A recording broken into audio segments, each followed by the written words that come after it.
J'espère que vous vous portez bien. Aujourd'hui, on va commencer une toute nouvelle série. On va faire de l'histoire juive parce que c'est important. C'est vrai qu'il faut savoir comment prier, comment pratiquer la religion, mais savoir quelle est l'histoire du peuple juif, c'est un inyan très important. Pour ça, on va s'attarder sur un livre de Marianne Picard qui s'appelle Juif et judaïsme, pour ceux qui veulent le commander ou suivre le cours sur le texte. Bien entendu, nos cours ils sont pour la Refoua chez Emmanuel Malad, les Nishmano Niftarim, pour la Tzachat, ceux qui en ont besoin. Normalement, ce qu'on appelle l'histoire juive, c'est l'histoire du peuple juif depuis Abraham Avinu jusqu'à nos jours. Première question qu'on se pose, c'est pourquoi depuis Abraham? Pourquoi est-ce qu'on ne remonte pas depuis Adam Arishon, le premier homme? Parce que on retrouve dans le tout premier livre de la Bible, Bereshit, qu'on appelle la Genèse en français, Akadosh Baruch Hu, il dit à Abraham, je ferai de toi un grand peuple. Et donc, c'est à partir d'Abraham Avinu qu'Akadosh Baruch Hu a décidé qu'il y aura le peuple juif. Parce qu'on rappelle qu'avec Adam Arishon, c'était prévu pour qu'il reste éternel avec Rava. Il y a l'éternité, il n'y avait pas forcément d'autres peuples, pas forcément le peuple juif. Il s'est passé tout ce qui s'est passé. Et c'est à partir d'Abraham Avinu où Akadosh Baruch Hu, il a fait une alliance et il lui a promis qu'il y aura une descendance et que de lui descendra un grand peuple. D'ailleurs, il y a aussi marqué, toujours dans le livre de Bereshit, et je donnerai ce pays à ta descendance, ce qui fait que c'est aussi depuis Abraham Avinu que la terre d'Israël nous a été donnée en héritage. D'ailleurs, quand Akadosh Baruch Hu lui a dit ça, il lui a présenté le pays de Canaan, appelé de nos jours Israël, bien entendu. Et ce peuple, il est connu sous trois formes.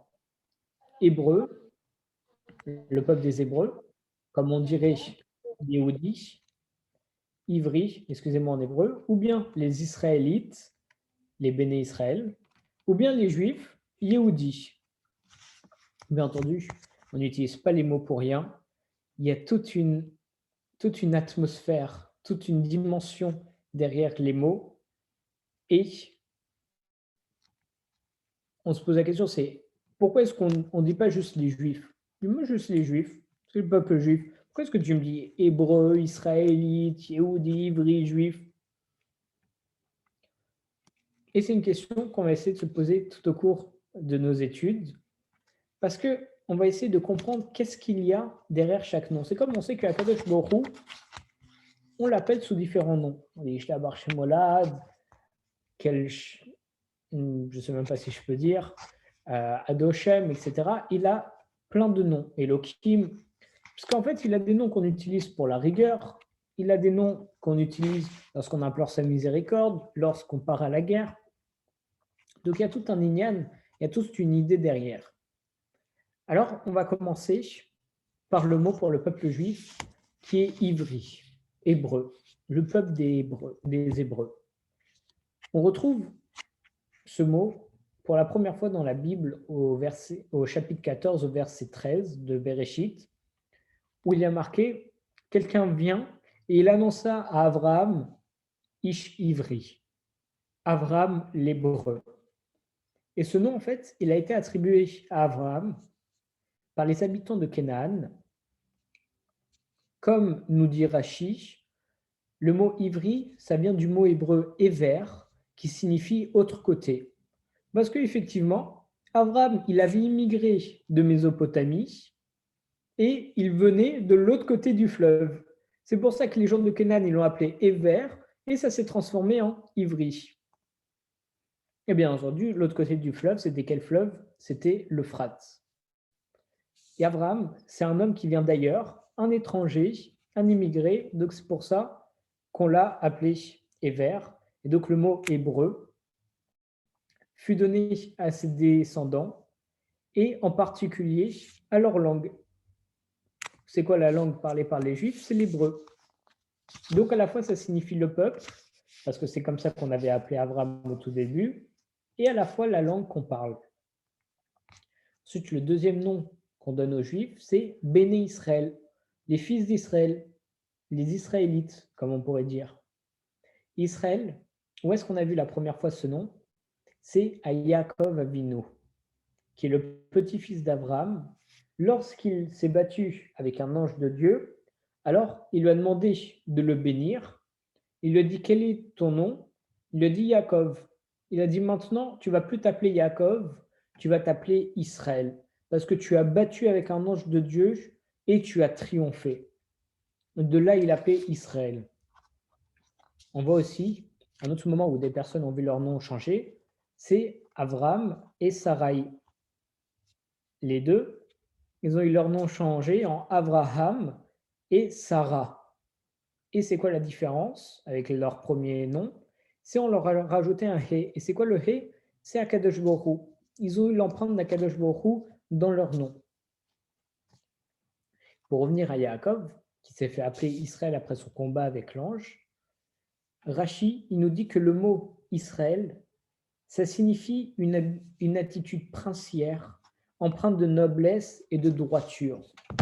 Donc on voit qu'on est passé quand même de Ivri, l'hébreu, qui signifie l'étranger, quelqu'un qui venait de l'autre côté du fleuve, en parlant d'Abraham, et maintenant on est passé à Israël, Israël qui a un nom beaucoup plus noble. Et Yaakov et Israël, ainsi que ses descendants, ils devront marcher avec Akadosh Baruch Hu pour lutter contre les mauvais anges d'Akadosh Baruch Hu, c'est-à-dire lutter contre le Yetzer Hara.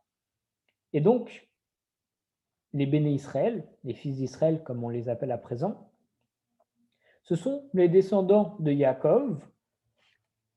Et d'où on est descendu de Yaakov? Par le fait qu'il a eu 12 fils qui sont les 12 tribus et qui chacun d'entre eux vont pouvoir instaurer tout le peuple d'Israël. On est tous sortis des 12 fils de Yaakov, ce qui a fait les 12 tribus. Et d'ailleurs, on voit dans la Gemara Psachim, si je ne vous dis pas de bêtises, c'est possible que je me trompe. Selon oui, c'est au début de Psachim, selon pas nos envies, mais comment dire, là vers quoi on tend, les personnes qui aiment beaucoup aller à la mer, les personnes qui aiment beaucoup plus aller à la montagne, etc. En réalité, cette empreinte qu'on a, c'est une empreinte qu'on a de la tribu de laquelle on est issu. Parce que certes, il y a eu les 12 tribus, et après, ça c'est comme des racines d'un arbre, ça s'est ouvert, mais ce qui fait que lorsqu'on remonte, on est quand même toujours attaché à une tribu. Et selon nos penchants, alors on pourrait retrouver, bien entendu, on n'est pas au niveau de pouvoir retrouver ça, mais on retrouve des penchants qui sont une empreinte de la tribu de laquelle on provient. Et le troisième nom qu'on donne aux Juifs, c'est Yehudi. Et d'où ça vient Yehudi? Ça vient de Yehuda. Yehuda, qui était une tribu et donc qui était un fils de Yaakov. On l'appelle Judas en français. C'était le 4e fils de Yaakov. Et donc, tous ces enfants, ils vont former la tribu du même nom. Et donc, un Yehudi, c'est quoi? C'est un membre de la tribu de Yehuda. Alors, on se pose la question, pourquoi est-ce qu'on prend ceux de la tribu de Yehuda? Qu'est-ce qu'il en advient de toutes les autres tribus? Moralité, peu de temps après la mort de Shlomo Améler, le roi Salomon, le royaume d'Israël, il y a eu le schisme, si je ne vous dis pas de bêtises, ça s'est scindé en 2 royaumes. On a eu le royaume de Yehuda, qui était aussi le royaume du sud, la capitale c'était Jérusalem, qui était composé des tribus de Yehuda et de Binyamin. Et le fils de Salomon, Roboam, et ses descendants, ils ont régné sur ce royaume. Et il y a eu donc une deuxième partie du peuple juif, étant donné qu'il y a une scission, c'était le royaume d'Israël, mais la partie nord, avec pour capitale Sichem, qui est devenue après la Samarie, qui était composée des 10 autres tribus, des 10 autres fils de Yaakov. Et ce royaume, il a été gouverné successivement par diverses dynasties. Et en 722 avant notre ère, avant l'ère chrétienne, le royaume d'Israël, il a été malheureusement détruit par les Assyriens. Et les 10 tribus qui ont été déportées, elles ont disparu à jamais. Et donc, le seul qui est resté, et grâce à la scission en réalité, c'est tout le royaume de Yehuda. Ce qui fait qu'en réalité, on descend de Yehuda, vu que les autres tribus, elles ont malheureusement été massacrées. Donc, nous, d'où on vient aujourd'hui, ça provient de la tribu de Yehuda, de Binyamin et de la tribu de Lévi, qui forment, à eux trois, l'ancienne tribu de Yehuda. Et voilà, c'était pour la petite explication des 3 noms qu'on donnait aux Juifs pour commencer notre premier cours d'histoire juive. Et Bezrat Hashem, pour le prochain cours, on va continuer dans le livre et on va voir les grandes divisions de l'histoire juive de façon chronologique. Et je vous rappelle encore une fois que ces cours, ils sont très importants et très intéressants, même si on ne voit pas comment pratiquer la religion ni quoi que ce soit. C'est important de connaître le background. Qu'est-ce qui s'est passé dans le passé? Parce que c'est ça qui forme les bases. C'est de là qu'on vient et comprendre d'abord d'où tu viens pour ensuite pouvoir créer. Il faut que tu aies les bases pour ensuite pouvoir augmenter. Chazak Baruch, les amis.